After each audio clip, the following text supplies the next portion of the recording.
เอาพี่น้องเปิดผ้ามาก็ยังอยู่ที่สวนคือเก่าเด้อพี่น้องเด้อนี่หลังจากกินข้าวกินน้ำแล้วก็ออกเฮ็ดเวียกแต่ว่าบ่ตูนบ่ได้ถ่ายพี่น้องคันถ่ายก็บ่มีเวลาเฮ็ดเวียกถ่ายเพียงแต่อัปเดตให้พ่อแม่พี่น้องได้เบิ่งซื่อๆบ่ได้ถ่ายตอนเฮ็ดปุ๊บๆปะๆบ่ตูนเองก็ไปปลูกกาแฟบอนที่พักเก่าหั่นเอากราบทักทายสบายดีแล้วก็สวัสดีพ่อแม่พี่น้องเบิร์ดสุขุสุขคนพี่น้องเอ้ยกามาพบมาพอกับปอตูนเส้นเข่าเส้นเคยพี่น้องเอ้ยให้น้องชาย2คนจัดเลี้ยนฝืนพี่น้องเอ้ยนี่ถ้าแห้งเมื่อใดจึงขึ้นมาเอาพี่น้อง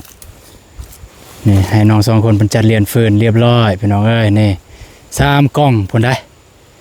นี่กล่องหนึ่งพูนอีกกล่องหนึ่งพูนอีกกล่องหนึ่งแต่ว่าเบื้องพุ่นยังไม่ทันได้ไปจัดเรียนมาเป็นอย่างเดียวมาหอบหน้าไปน้องเลย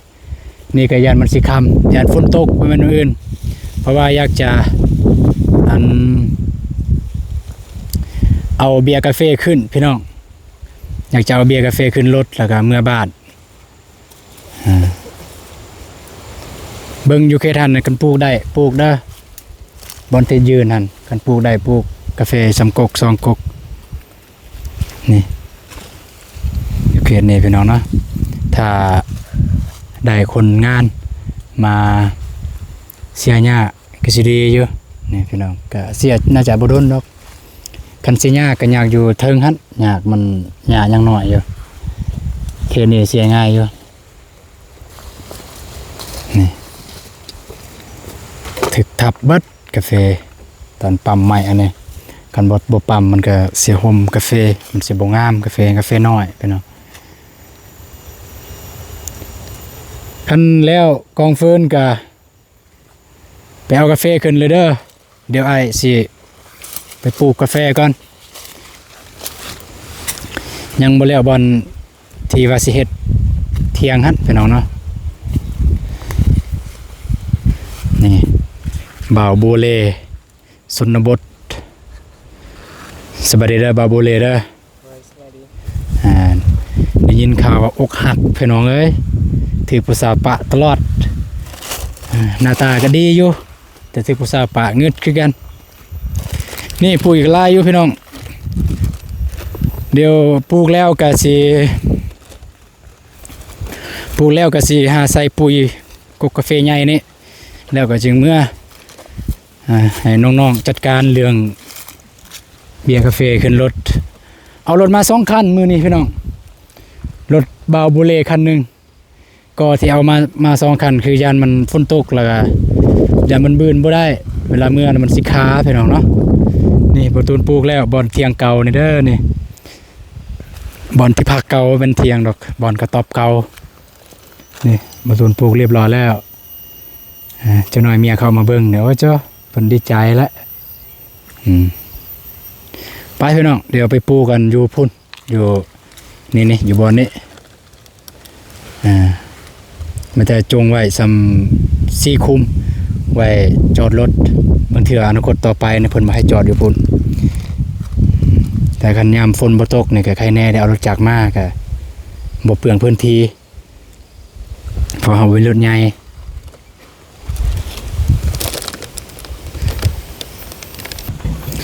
สิเบิ่งว่าจะคุ้มที่จะต้องได้ปลูก1 2ชั่วห่างเลย3 4 5 6 7 8 9 10ประมาณ10 คุม12 10 กว่าคุมนี่แหละไปหน่อยนี่แหละอีกคุมหนึ่งนี่พอห่างaliหมุขุดอยู่นี่นี่พี่น้อง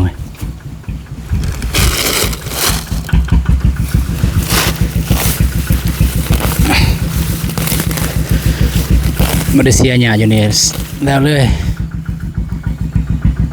พุ่นน้องชายถอยรถเลยพี่น้องเลยในประตูนก็สิปลูกอยู่นี่ตั้งกล้องก่อน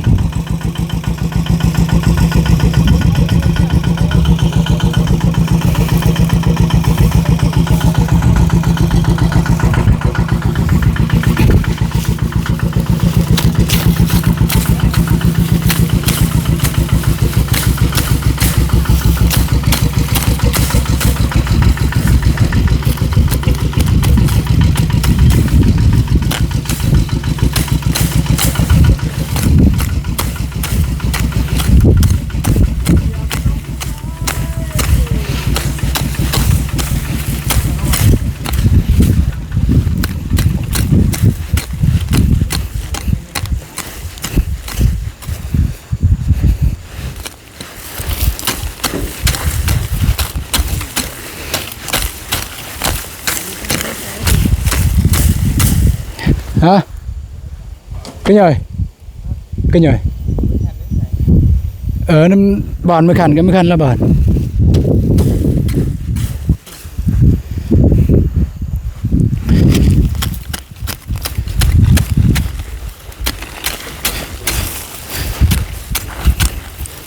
หกแหงอยู่นี่พี่น้องต้องได้เสียหญ้าก่อนเฮ้ย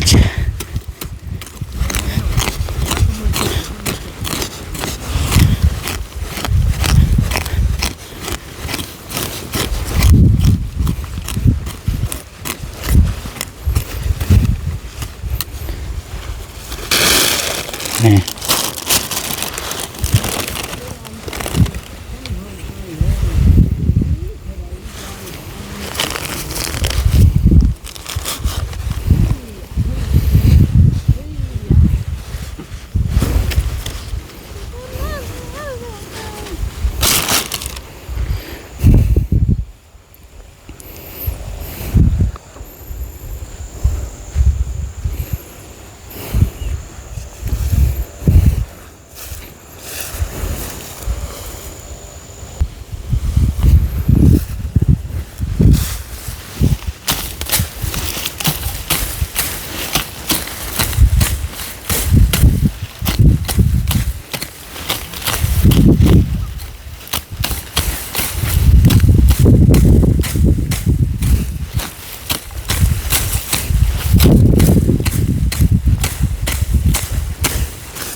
2คนหาไปสอบเรื่องอันน่ะเอาเบียร์กาแฟขึ้นรถยังกองพุ่นอีกหนึ่งกองแล้วมากองนี้บ่ตูนก็ปลูกยังอีกประมาณ 3-4 กุกแล้วพี่น้องเอ้ยนี่ไปดำเนินต่อพี่น้องเอาสำเร็จพี่น้องเอ้ยสำหรับบอนนี่บ่ตูนปูเรียบร้อยที่ปูมื้อนี้ก็พุ่นตอนแรงมื้อนี้บอนที่พักเก่ากับบอนที่ว่า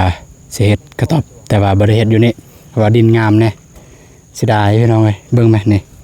บอนนี่กาแฟก็คักๆงามๆอยู่นี่นี่นี่ถ้าว่ายังปะอยู่บอนนี้พี่น้องถ้าคุบก็1 2 3 4 5 6 7ประมาณ 7-8 คุมสัมพดีรถซิ่งรถนี่แหละหรือว่ารถอีแตนก็เข้ามาได้อยู่บอนนี้พี่น้องเนาะนี่ถ้าอนาคตต่อไปมันยากเขาก็ตัดออกทางนั้นนี่ถ้าว่าเอาเบียร์ขึ้นบาทนี่จงไว้ประมาณ200เด้อทีมไว้ประมาณ200บ่แม่นซ้ำนี่แหละบ่แล้วใกล้นี่ใกล้200นี่บ่นี่ซ้ำครึ่งใส่ตัวทางหน้าเลยก็ได้ใส่ตัวทางหน้านี่แหละต้องใส่ลายมันสิตกสมมุติเฮาห้องเพลงนั่นนี่บ่ติดลิขสิทธิ์บ่ห้องบ่เป็นหยังเสียงสดบ่เป็นหยัง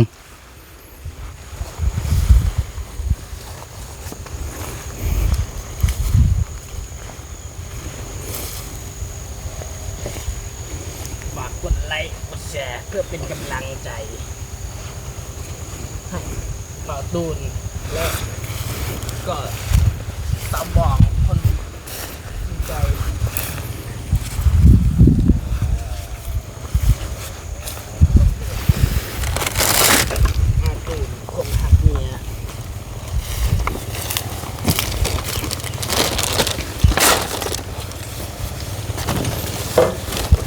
มาสิยางไปเบิ่งอยู่พุ่นก่อนยังมีอยู่บ่บอนที่จะปลูกทึกเหยียบบ่คือนี่ทึกเหยียบบ่โอ้ตายแล้วเนาะนี่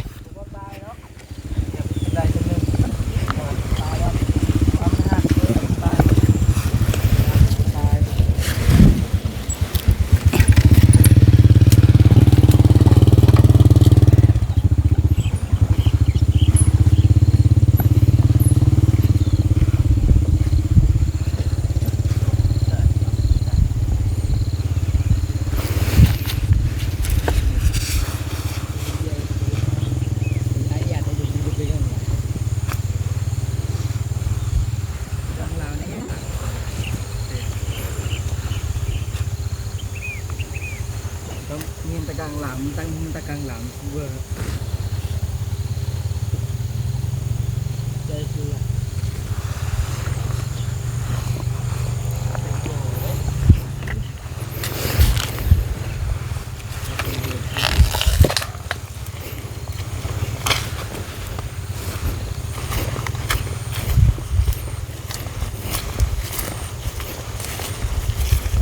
okay.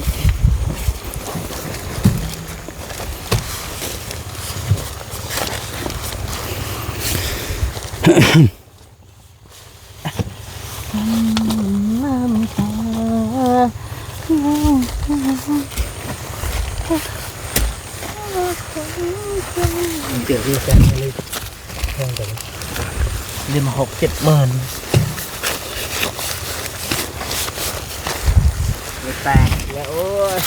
เพลงมันแตกเสียเด้งเลยดอกใหญ่ไม่แพงเลยโอ้ยขานแล้วดอกไทยเศร้าแล้วเนอ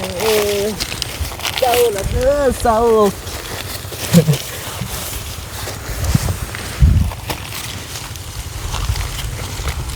ดังแต่บอลรวมงานนั่นคือตัวดังเด้อ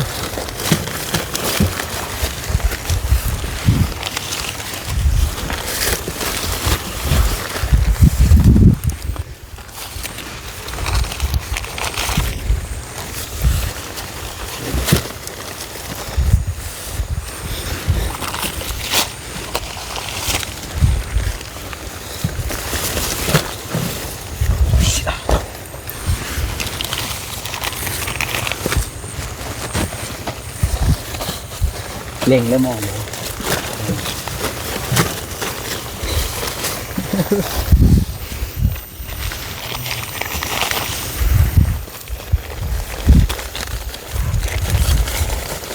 เสียอยู่ป่ะ เย็นๆก็ได้ เปล่าไปใส่วะ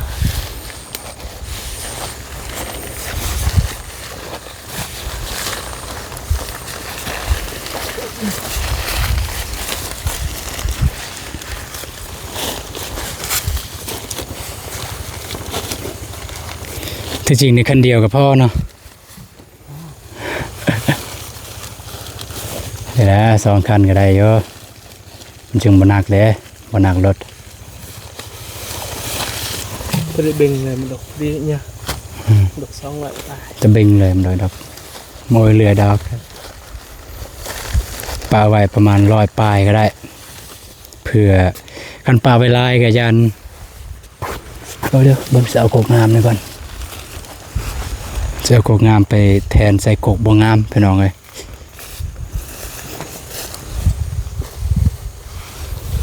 นี่เอาเบิ่งซองนุ่ม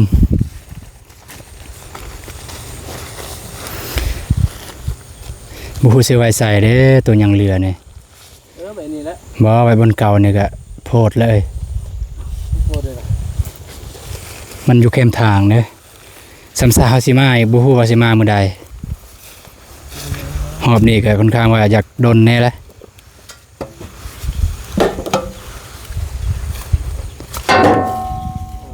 ก็สิมาเสียหยาเนี่ยมัน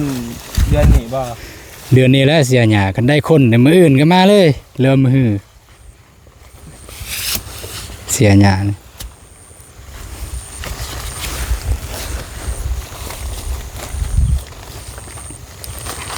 เจ็บบ่สมมุติว่าแม่ไปกันไปสิน้อง สิเป็นอิหยัง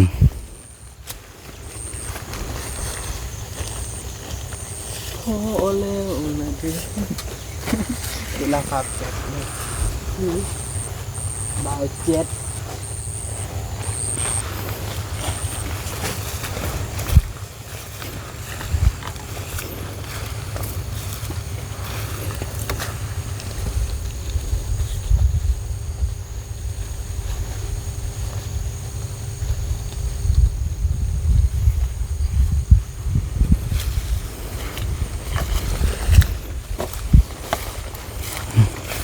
ปะเบิ่งนี่ก่อน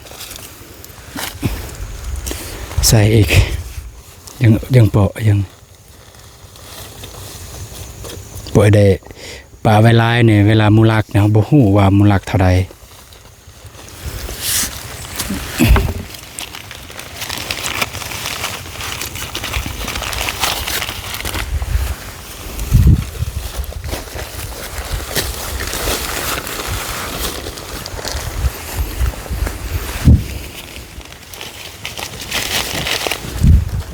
ที่อยู่ที่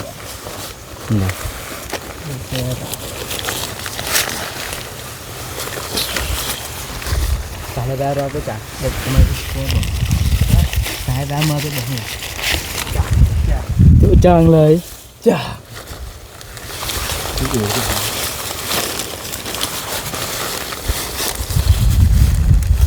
ต้องเตรียมมาไปกะเจ้าชวนแล้วกะที่เจียวได้ก็แบบคนเนี่ย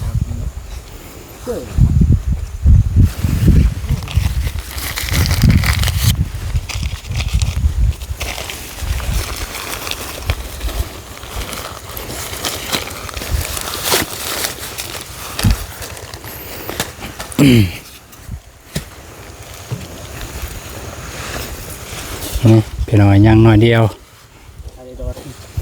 นี่โอเค เคที่เรือเนี่ยย้ายไปพุ่นย้ายไปเทียงตะโขใส่โข แล้วยังมาพระขวัญเจ้า โจ สิปล่อยเขา FC เนาะ FC ตัวจริงเนาะ แมน FC เบ้าเจ็บกับเบ้า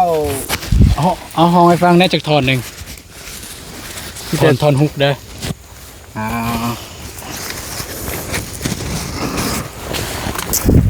พอแล้วละเด้อจบสำนีสาสิยอมปล่อยมือให้ลาไปกับเขากันน้ำตาแล้วยังพาขวัญเจ้าสิปล่อยเขาแล้วอายสิเว้าพอแล้ว เอาต่อเลยกำลัง ได้เฮ็ดเวียกก่อน กำลังคักอยู่เอ้ยพี่น้องเอ้ยถือว่าเพลงอันนี้ในอยู่บ้านเฮานี่เกือบว่าเขาเจ้าฟังเกือบหมดทุกคนแล้วเด้ ดูปากกัน นะอันนี้ย้ายไปพุ่นเด้อพี่น้องเด้อเพราะว่าพอแล้วสำนี้นี่คันนั้นก็ใส่แล้วทางหน้าทางหลังเดี๋ยวทางนี้ประมาณ1,000ปลายพี่น้องที่ปลูกที่ได้ปลูกอยู่นี่ประมาณ1,600สำนั้นแหละตามประตูนเบิงประมาณ1,600ที่เอาเมื่อเนี่ยประมาณ3,400ก็บ่เป็นหยังพี่น้องกับป้าไว้เดี๋ยวปีหน้าจึงบ่ได้ซื้ออีกเด้พี่น้องก็ดีคือกันนาเรือกะปีนี้ปีหน้าเฮาก็บ่ได้ซื้อ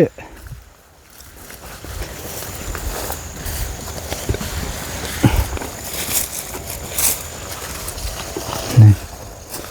โอเคกองไว้อยู่หั่นแล้ว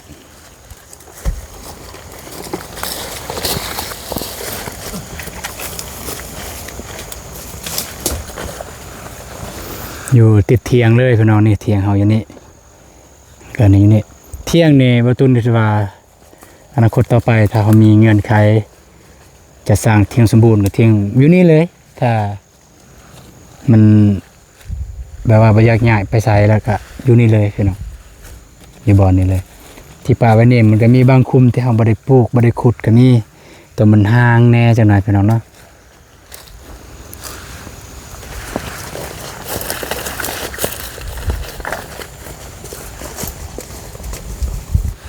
เรียบร้อยพี่น้องเอ้ย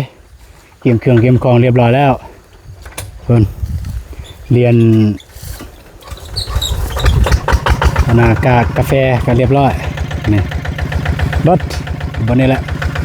จะน่าก็จะมานะบ่เห็นแล้วก็จะมาจังนะเอ้าไปบดแล้วไปสิเบิ่งทางให้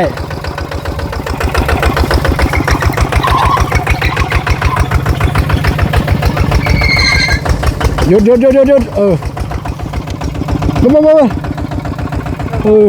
เต็มเลย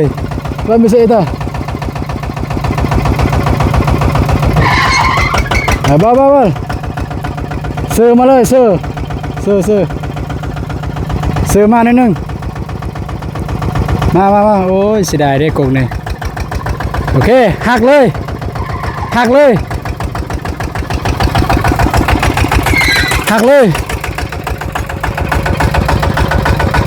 ไปเลยหักเลยเวทอยู่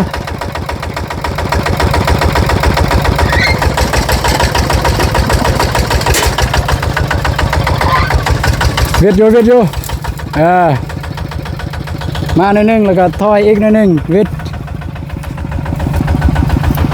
หักเลยไปเลยเวทเลยไปเลยถอยหน่อยนึงบ่มีแต่ว่าก้อนหิน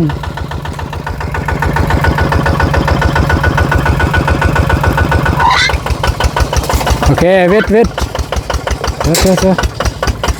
เย็นเรียบร้อยพี่น้องเอ้ยนี่แต่ว่าสำเร็จไม่แต่รอท่าหาคนงานมาเสียหญ้าบ้านนี้พี่น้องเอ้ยหญ้าก็ถ้าผู้ใดที่อยู่บ้านเฮาเนาะหรือว่าผู้ใดที่อยู่บ้านดอนสาวทงวายผู้ที่เห็นแล้วก็สนใจอยากจะมาเฮ็ดพี่น้องเนาะ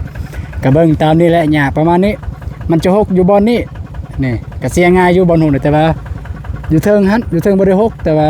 ก็เต็มอยู่หญ้าแต่ว่ามันหญ้าน้อยซ้ำนี่หญ้าพอดีฉีดยาแต่ว่าคันเสีย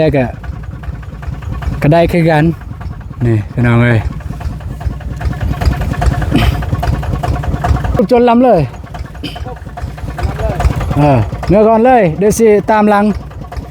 โอเคพี่น้องเนาะก็สำหรับคลิปนี้บ่ตูนจะได้จบคลิปเพียงเท่านี้ก่อนพี่น้องเอ้ย